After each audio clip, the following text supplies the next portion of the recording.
Hello, my friends. Welcome to another episode of Deep True Crime. I'm Manny Rodriguez. In today's episode, we are covering a recent story that has broke where a former Virginia State police officer accused of catfishing a teenage girl, then driving over 2,000 miles to do whatever was his intention, only to murder her family. This is a story very recently where I shared another story of someone meeting another person online only to be later killed.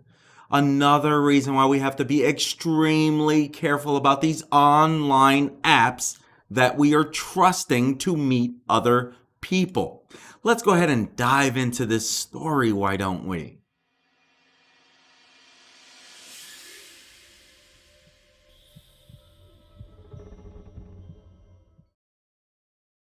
A former Virginia State police officer has been accused of catfishing a teenage girl before killing her mother and grandparents at a home in Riverside, California. Now, Austin Lee Edwards, 28 years old, drove across the country to meet the unidentified teen girl at her home in Riverside, California, before killing her mother and grandparents and setting their home on fire Friday morning, just this past Friday, November 25th, 2022.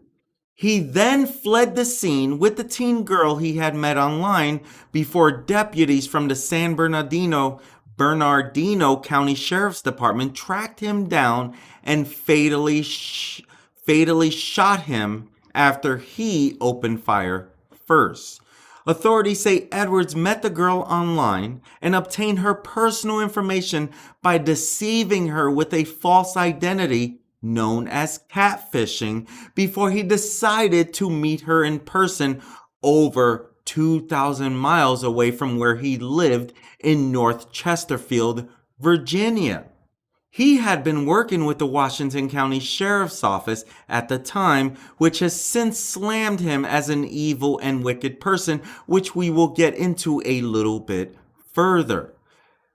One spokesperson, Ryan Railsback, said, "We had a grandmother, grandfather, and a mother of this teen murdered by this suspect who traveled from across the country for, most likely, the sexual exploitation of this teenager." Now, this is according to Officer Ryan Railsback, who told ABC7 this news.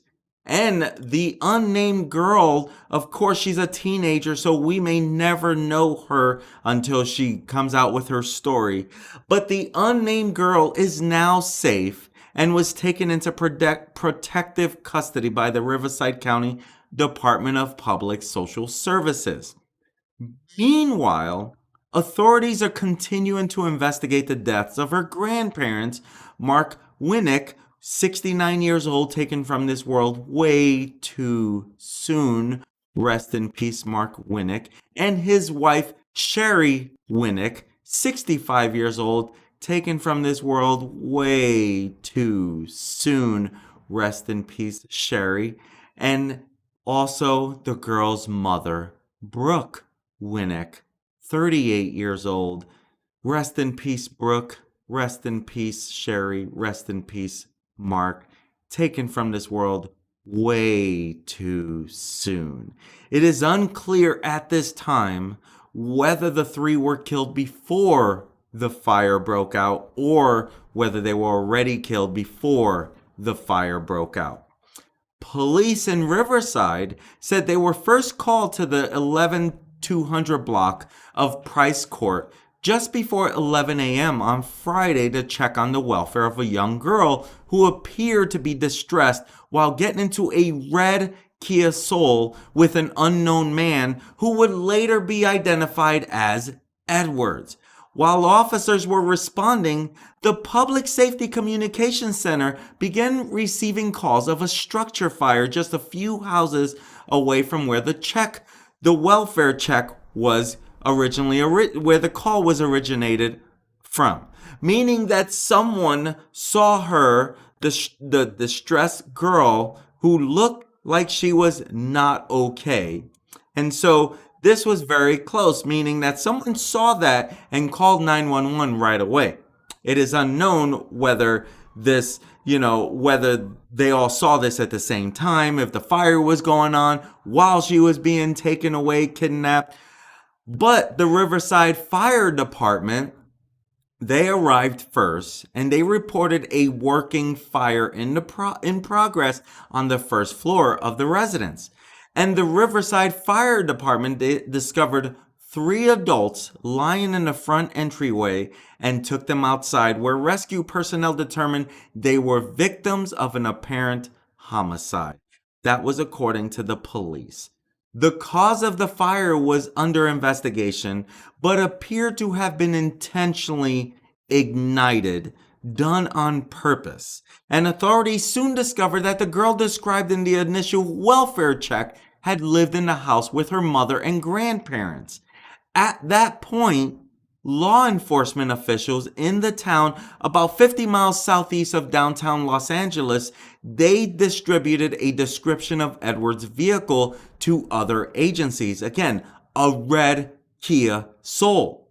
Within a few hours, police were able to track down Edwards' Kia as he drove the teenager in Kelso, which was an unincorporated area of San Bernardino County, California.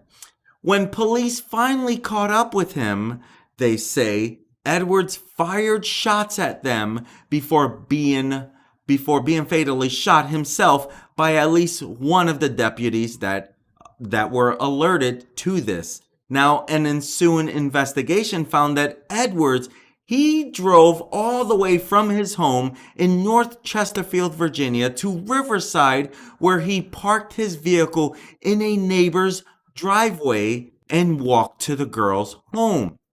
While there, authorities say that he murdered the girl's mother, grandmother, and grandfather and set their home on fire before walking back to his vehicle with the girl and leaving the scene. The Winnick's exact cause of death at this time is unknown as to the cause of the fire. Our hearts go out to the Winnick family and their loved ones during this time of tremendous grief, as this is a tragedy for all Riversiders, Police Chief Larry Gonzalez said in a statement. And he continues, "This is yet another horrific reminder of the predators existing online who prey on our children," he added. "If you've already had a conversation with your kids on how to be safe online and on social media, have it again. If not, start it now to better protect them." What is even more heartbreaking is that people are falling into this. Kids are falling into this. I don't know why. I'm not a psychologist. I don't know what kind of things that make them reach out. But I can tell you, from someone who comes from a terrible childhood and remembering the childhood that I went through, I trusted people who turned around and hurt me. And a lot of times that trust came from just wanting someone to care. So I don't know what she was saying to this deputy or whatever, this person that, who knows who she thought he was. We don't know if she knew he was part of law enforcement, or maybe that was a way that he gained her trust. More of this story is going to come out. Right now, I appreciate what this chief said. Go back, have this conversation with your loved one, with your child, with your children, because the truth is they are trusting the wrong person. And I know these stories are way too hard to share with them. Sometimes I think sharing a story of this is what could go wrong hopefully will help them understand, boy, I don't want to put myself in that situation, because we don't really know how someone gains their trust. And Edwards, he had been working as a Virginia State Police trooper up until last month. an agency spokesperson has confirmed. He was hired by the Virginia State Police and entered the police academy on July 6, 2021, and graduated as a trooper, as you can see in this picture, on January 21st, 2022 of this year. He was assigned to Henrico County within the agency's Richmond division until his resignation last month, October 28, 2022. And this has been confirmed by the Virginia State Police Public Relations Department. And he also worked for the Washington County Sheriff's Department in Virginia. Authorities there confirmed as well just today. In a news release, the sheriff's office said they had contacted the Virginia State Police prior to hiring Edwards and were not made aware of any troubles, any reprimands, or any internal investigations going on with Edwards. And so they hired him on November 16th and was training to be assigned to the patrol division. It is shocking and sad to the entire law enforcement community that such an evil and wicked person could infiltrate law enforcement while concealing his true identity as a computer predator and murderer. This is a quote from Sheriff Blake Andes, who said this in a statement. And he continues, "Our thoughts and prayers are with the Winnick family, their friends, officers, and all of those affected by this heinous crime." It remains unclear why he resigned from his position in Henrico County last month, and the Sheriff's Department did not immediately respond to any request for additional information on this. Friends and family members have now taken to social media to give their condolences, to remember the Winnicks, who they were described as staples of the Riverside community. They were always neighborly. They went out of their way to help others. A lot of residents were sharing this at a vigil on Saturday night. One person, Bonnie Davis, shared, "I just want everyone to know how loving they were. They don't deserve this. No one deserves this." She added that she is no longer eating or sleeping as she tries to comprehend what has happened, saying they were just that type of people that you would just never wake up to think that you would hear this of them. Mark Winnick, he was a longtime coach at Arlington High School, whom friends and families describe as a family man who was always willing to help others out. One person shared, "My Uncle Mark was an avid Notre Dame Packer and Angel fan." Eric Winnick wrote in a tribute to his family members, "He never faulted me. Despite wearing Dodger blue in the spring and attending the university of a hated rival, he gave the best hugs that always made me feel like everything was right." Now, Madison Kay, a former softball player at Arlington High School, she told DailyMail.com how he was so sweet and didn't have a bad bone to him.